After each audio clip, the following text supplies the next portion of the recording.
So we are in Southern California and thought we'd take an opportunity while I was out here visiting this office to talk a little bit about Steve and his background, and thought I'd do a quick interview with Steve. I think this might be pretty informative for you guys.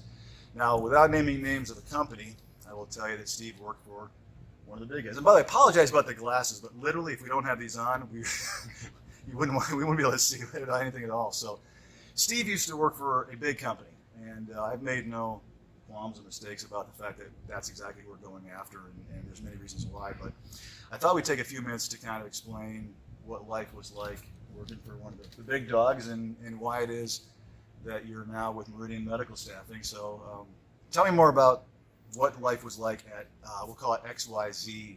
XYZ company? XYZ company, right. It was a constant grind, basically. Every day it was, I don't know, basically kind of like call center vibe, I guess you would get it. Kind of a revolving door of new recruiters every 30 days.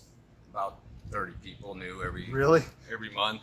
So we're not talking about a small company. You guys can place very, your bets. Very big. It was just one of those things where Fridays was the worst day of the week. Usually used to be my happiest because we get paid, but now it was the worry day because I knew nurses would be calling due to some issue about payroll usually, or they would not get paid properly. Yeah, not getting paid properly, not understanding their paychecks, not being able to get through to the payroll department, being bounced around, which obviously took up a lot of my day. But yeah, so it was just day in, day out. Working wasn't fun. Right. So more of a call center. You and I have talked about this off camera a lot. Yeah. And again, you've shared with me, it was kind of a lot like your job wasn't really to recruit. Really, I mean, you called a recruiter for some of these big companies, but recruiter to me means that you're working with an individual travel nurse and you are working with, his or her kind of list of objectives. Mm-hmm. Money, financially, location driven. Obviously, you're putting that puzzle together with specialty, everything else, and you're really getting to know a nurse, and you're working on an annual or many-year career plan. Mm-hmm. You've shared with me that at XYZ company, I'm gonna slip and say it, but I hope I don't. That it was more about just slamming bodies in front of jobs, and it wasn't order taker. Yeah, it wasn't even really recruiting. If a nurse said, but the good part was if someone said, "I want to be in Southern California," yes, you guys could get them there. We could get them there, but then they would want to make a lot of money. So it's the unicorn that doesn't exist. Didn't happen.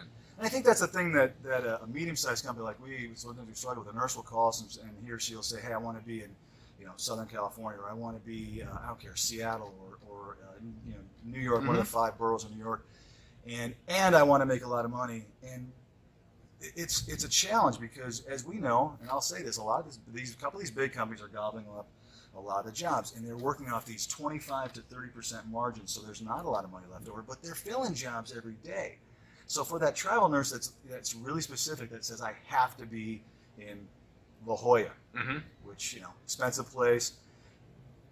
A big company can sometimes get them there. Sometimes they still struggle too, but they can get them there. But what we want to explain is that if you do that year round, the whole point of traveling, I shouldn't say the whole point, one of the big points of traveling should be to make a lot of money.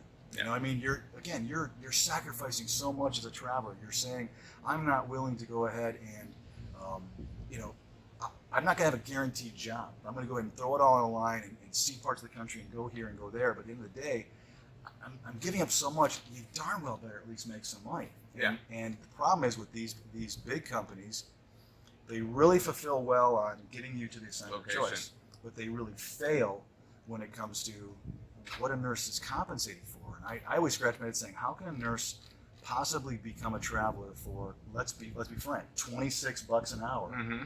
In a suitable housing, but the housing's all going to go right to the cost of living, especially if we're talking about La Jolla. I'm just using it as an example, and not too far from where we are right now.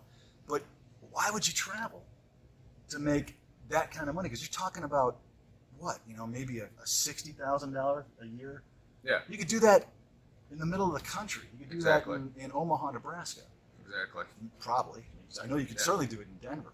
So I think that's the challenge, is that a lot of you are looking for a very specific location. I would almost say call a big company. I mean, again, if you're working for a travel agency that's worth their weight in salt, they're going to tell you, yeah, you can get it.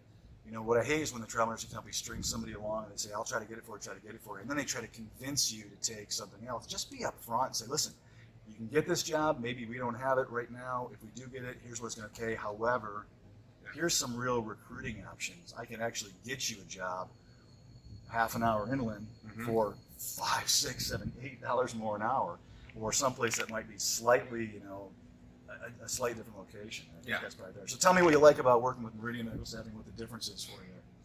Well, I'm setting them up, because of course it's not going to be bad. Right? I guess originally I got into doing this because I wanted to basically help people who help people. Right. That was kind of like my whole purpose. And working at one of the 3-letter big companies, there's a couple of them in Southern California, so we're getting close.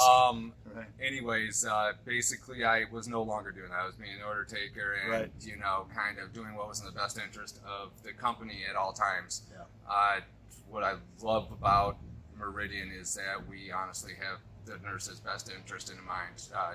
Case in point, one of the points is we don't get, as recruiters, get paid commission based on the profit margin or how much extra money we make the company.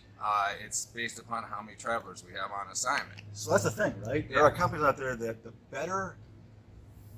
more money a company makes, the more money the recruiter makes. Correct. And that is absolutely categorically not the case with us. We work on 20% margins, you guys know. So our recruiters do make a little bit more when they keep a nurse on board with us. There's what we call a loyalty on our side. So it's a retention. If they're doing a good job with a nurse, they do start to make more money with us, because guess what?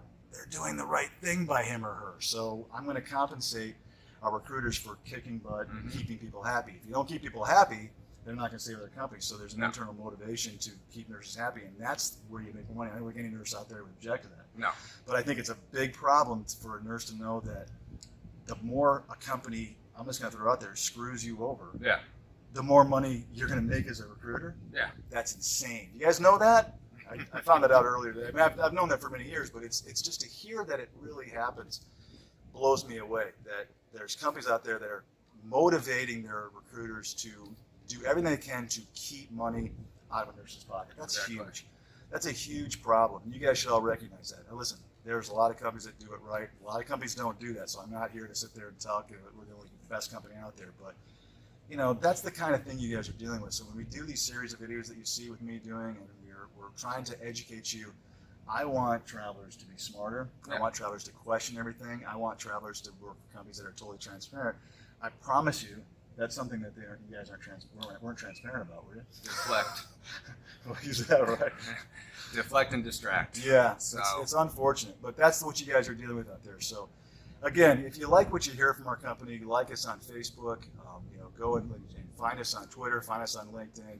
Follow what we're doing, putting a lot of series, a lot of videos out there to kind of help you understand and become a smarter traveler, so you guys have a better knowledge. We believe the smarter the traveler is, the more they're going to migrate naturally to our company, because they're doing things the right way. So, anyway, we appreciate your time today, and we'll see you again here real soon in beautiful Southern California. Southern California.